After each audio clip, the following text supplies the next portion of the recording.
Binge Audio.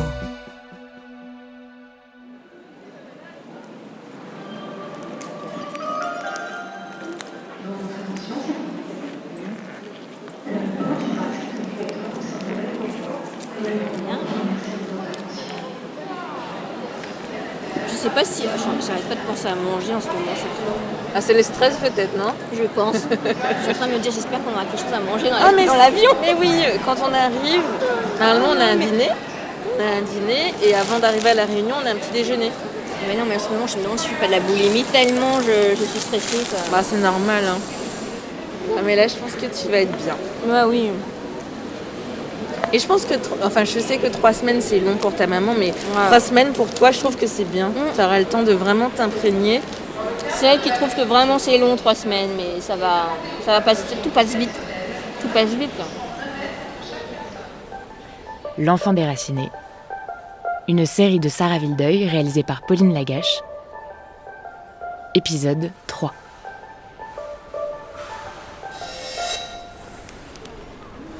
Tu sais ce que j'ai envie de me faire à la Réunion, c'est... j'aimerais bien me faire tatouer un petit gecko, tu sais, un petit lézard. Mais bon, est-ce que les tatouages sont plus chers? Je ne sais pas. Dans quelques heures, Christine et moi, on part pour l'île de la Réunion. C'est la première fois qu'elle fait un voyage aussi long. 11 heures de vol. Enfin, bien sûr, elle l'a déjà fait une fois, mais elle ne s'en souvient pas. Alors, Christine, là, on est à Orly, on est à quelques heures du vol. Comment tu te sens?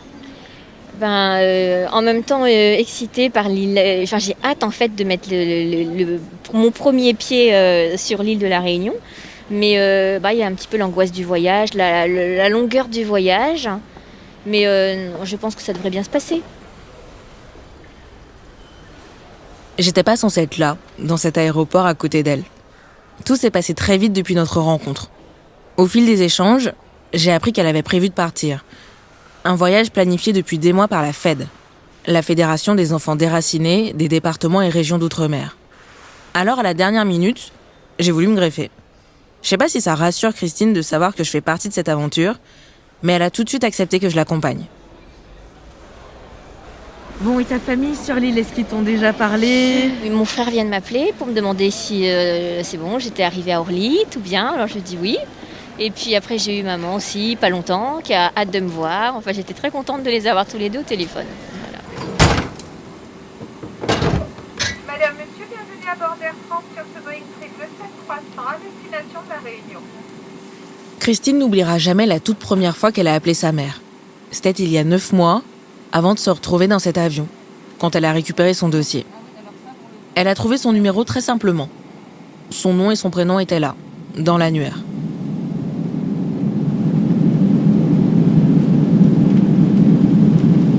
Mais quoi lui dire?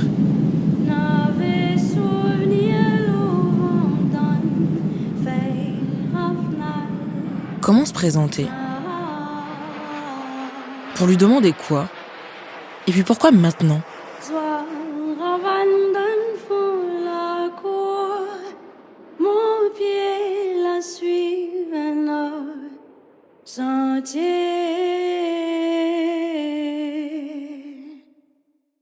J'ai zappé le décalage horaire, c'est vrai que j'ai téléphoné, il était 23h30, je crois, à la Réunion. Du coup, ma mère, elle a décroché, je savais même pas que c'était elle vraiment.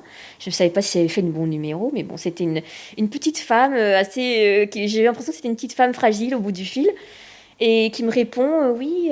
Et finalement, je dis oui, bonjour, est-ce que je pourrais parler? Donc je dis son nom et tout. Et puis, elle me dit oui. Et puis, après, elle me dit... vous êtes qui? Puis je voyais qu'elle répond 2 fois, vous êtes qui? Et je savais pas trop quoi dire, je savais pas comment l'annoncer. Puis tout à coup, je ne sais pas pourquoi, elle a raccroché. Le premier appel est un échec. Mais Christine est résiliente. Elle sait que sa mère a eu 2 autres enfants, 2 fils. Elle l'a appris dans son dossier. Alors elle reprend l'annuaire et tente d'en contacter un.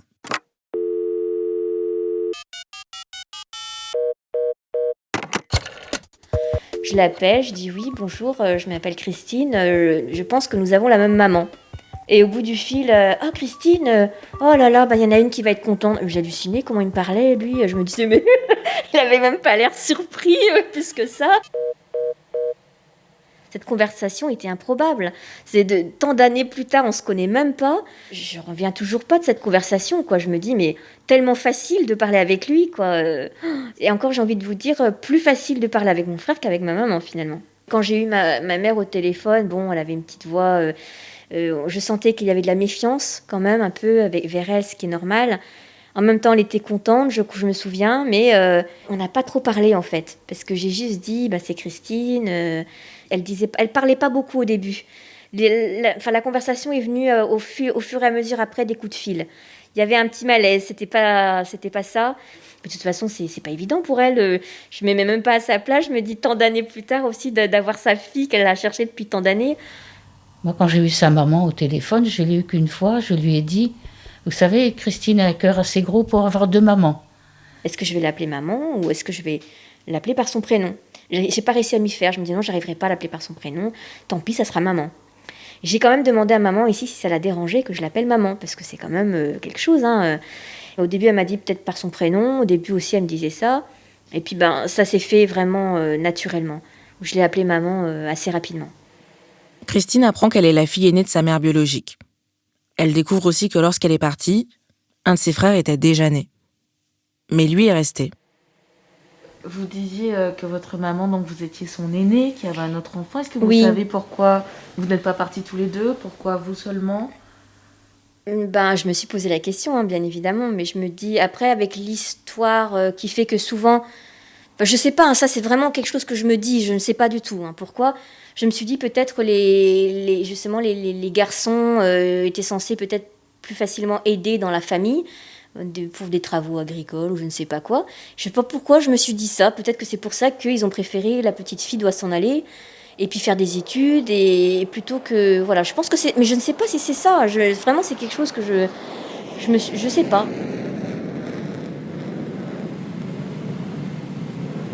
Mesdames et messieurs, nous commençons notre descente vers la Réunion. Veuillez regagner votre siège.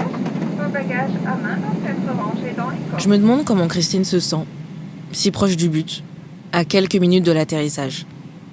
Vue de l'extérieur, elle n'a pas trop l'air stressée. Je sais que c'est une posture de façade, mais je la trouve impressionnante. 1000 questions me viennent en tête, et à elle aussi forcément. Est-ce qu'elle va se sentir chez elle ? Comment ça va se passer ce retour dans son pays natal ? Est-ce qu'elle ne va pas être déçue ? Comment ça va se passer avec sa mère ? J'ai hâte, j'ai trop hâte. J'ai hâte de me poser la première fois mon pied sur mon île native. Donc ouais, j'ai hâte, j'ai très hâte là. Là, je boule. En plus, ils ont annoncé qu'il faisait 27 degrés, donc voilà. Ouais, j'ai hâte.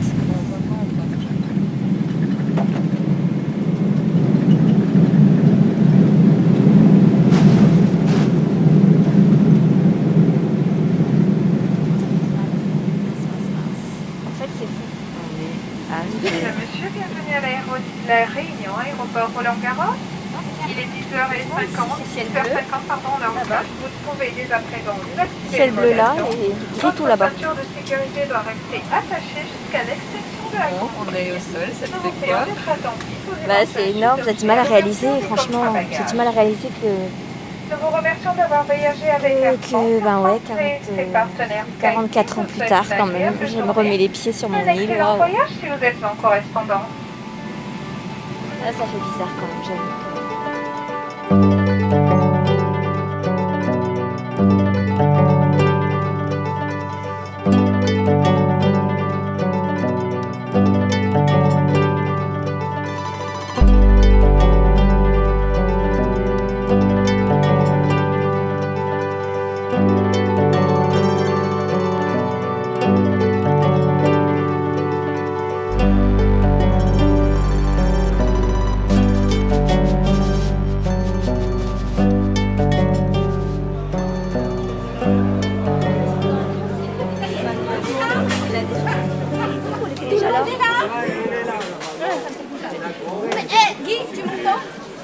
La voix que vous entendez, un peu autoritaire, c'est celle de Valérie Andanson, la porte-parole de la Fed. Elle aussi, c'est une enfant de la Creuse. Elle pilote ce projet depuis des mois et du coup, forcément, elle est un peu stressée. On va sortir tous ensemble et on se retrouve retrouve tous à la statue pour faire un débriefing rapide. Hein, d'accord? Mais il faut qu'on sorte tous ensemble parce qu'il y a les médias qui nous attendent là. Ce voyage est un événement pour la Fed, car c'est la première fois qu'elle organise un déplacement ici à La Réunion avec une quarantaine d'enfants de la Creuse. Du coup, les médias sont au rendez-vous. Radio, presse écrite, télé. Mais heureusement, là je me suis le truc, je me dis, j'ai bien fait. Dans le groupe, Christine est une des plus jeunes. Je sens un mélange d'euphorie mêlé d'impatience qui se dégage chez tous ces exilés, heureux d'être arrivés après 11 heures de vol. Ce périple, qu'on pourrait qualifier de pèlerinage, est un moment symbolique pour tous ces hommes et ces femmes qui, certes, avaient déjà fait le voyage jusqu'ici pour la plupart, mais pas dans ces conditions, pas de manière officielle. Christine, elle, est une des rares à n'y avoir jamais remis les pieds. Christine, t'es où? Christine! Viens, là. Ah, que je vous explique, Christine, c'est la première fois qu'elle revient depuis son exil. Par laquelle Donc voilà, bienvenue. on fasse sa Nous connaissance. sommes chez nous, enfin.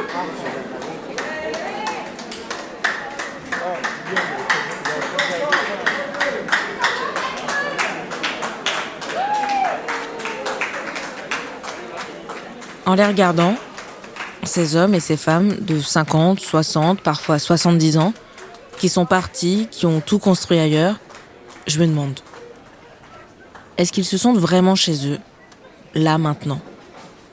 Est-ce que c'est aussi simple, juste en foulant le sol, en quelques secondes, de se sentir chez soi?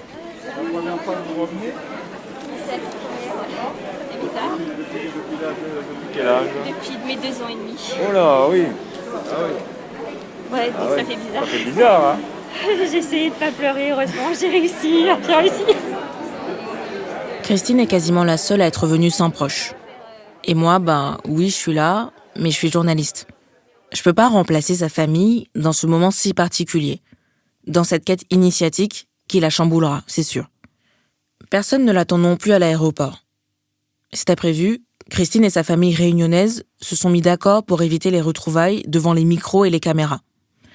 La honte et la culpabilité, c'est bien souvent ce qui reste de cette histoire des enfants de la Creuse. Pour la mère de Christine, hors de question de se montrer. Personne ne doit savoir ce qui s'est passé, de peur d'être la cible des commérages. Des ladis l'a fait, comme on dit ici. Il faudra attendre encore un peu pour que Christine rencontre les siens.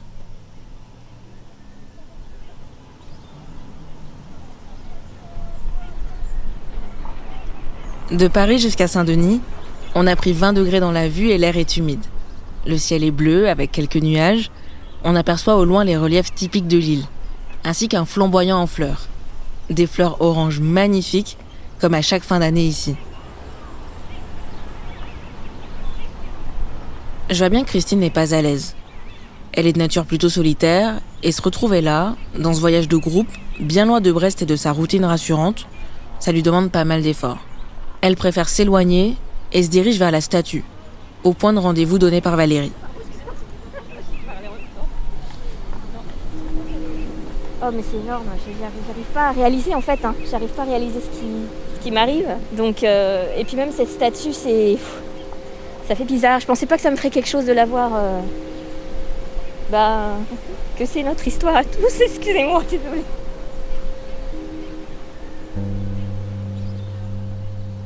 Cette statue, surélevée par un piédestal, ne mesure pas plus d'1 mètre. Elle est en bronze et représente 2 enfants. Une petite fille en robe avec des sandales a une valise à bout de bras. Elle crie, elle semble déchirée. Un jeune garçon tente de la consoler. L'air contrit, il a aussi une valise à ses pieds. Cette statue a été inaugurée en 2013, à l'occasion de la Journée internationale des droits de l'enfant, pour commémorer les 50 ans des enfants de la Creuse. La trouver là, en face de l'aéroport, où les gens arrivent, repartent, viennent pour quelques jours, pour travailler, ou bien pour les vacances, c'est tout un symbole. Car il est difficile de la louper, cette statue. Sa présence témoigne d'une forme de reconnaissance, comme pour dire « on vous croit ». On sait ce que vous avez vécu.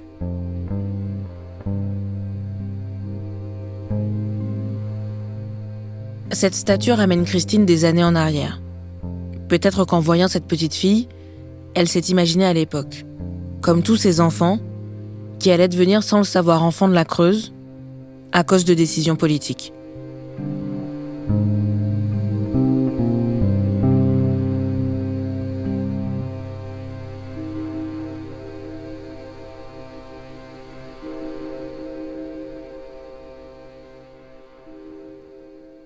Quand Christine a commencé à mener ses recherches, un nom est revenu, souvent. Celui de Michel Debré. En 1963, l'ancien Premier ministre est élu député de La Réunion. Pourquoi un des pères de la Constitution de la Ve République, qui n'a aucun lien avec cette île, se retrouve député à 9000 km de Paris? Je reviens d'une petite île de l'océan Indien, déserte il y a 3 siècles, et compte alors commencer à peupler des paysans et des artisans français.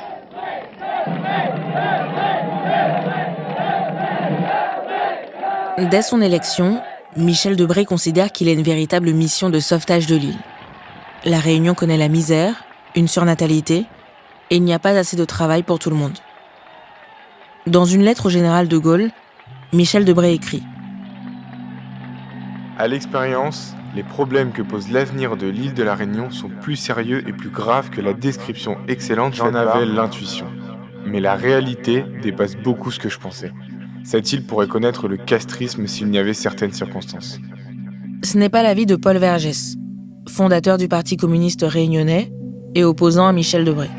Une crise sociale et une crise politique sont venues montrer la nécessité urgente d'en finir, et le plus rapidement possible, avec l'oppression coloniale. Et puis la France vient de perdre l'Algérie. Debré va donc tout faire pour conserver ce qui reste de l'empire colonial français. Quand il devient député de La Réunion en 1963, les transferts de mineurs ont déjà commencé depuis 1 an. Mais il va tout faire pour augmenter le nombre de départs d'enfants, en intégrant ce projet dans une institution qui lui tient beaucoup à cœur, le BUMIDOM. Le BUMIDOM, c'est le Bureau des migrations des départements d'outre-mer. Un organisme public, tout ce qu'il y a de plus officiel, dont l'objectif est d'inciter les jeunes adultes ultramarins à partir vivre dans l'Hexagone pour y travailler. Ils sont arrivés un beau matin à la gare Saint-Lazare par un train comme celui-ci qui amène aujourd'hui, après 2 semaines de traversée, les passagers du paquebot Colombie. C'est votre premier voyage en métropole ? Oui, mon premier voyage. Vous venez travailler ici ? Oui, je suis venu au stage pour la PA. Vous allez rester à Paris ? Oui, je vais. Les enfants de la Creuse sont intégrés à ce dispositif, le plus souvent sous l'étiquette « Autre formation ». Le BUMIDOM garantit des conditions meilleures. Mais pour beaucoup, c'est la douche froide. Ils ne font pas le métier qu'on leur a promis, ont des difficultés à s'intégrer et sont pour la plupart victimes de racisme. Le pouvoir forme des travailleurs plus ou moins qualifiés, non pas pour la Réunion qui manque de cadres, mais pour les besoins de son économie en France, de son appareil administratif subalterne en France ou des services de sa bourgeoisie en France. Paul Vergès, journal Trident, novembre 1966. L'immigration n'est pas une solution. C'est au surplus une sorte de déportation qui est de nature à alimenter le racisme en métropole. Aimé Césaire, Le Monde, 7 décembre 1966. Ont-ils tort ceux qui affirment que l'émigration actuellement pratiquée par le BUMIDOM est une traite de nègres à rebours? Journal Témoignage, 5 août 1968.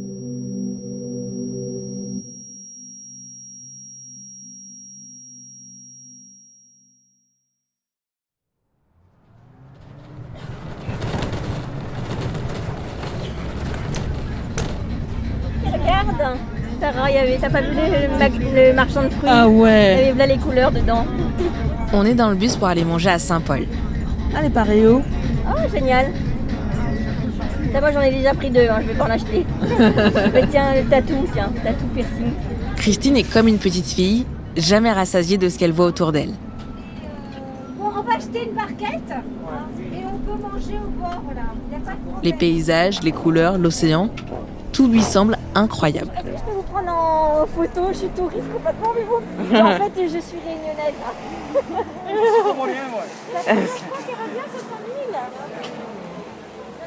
Barquette à chair. Non, il faut que je parle.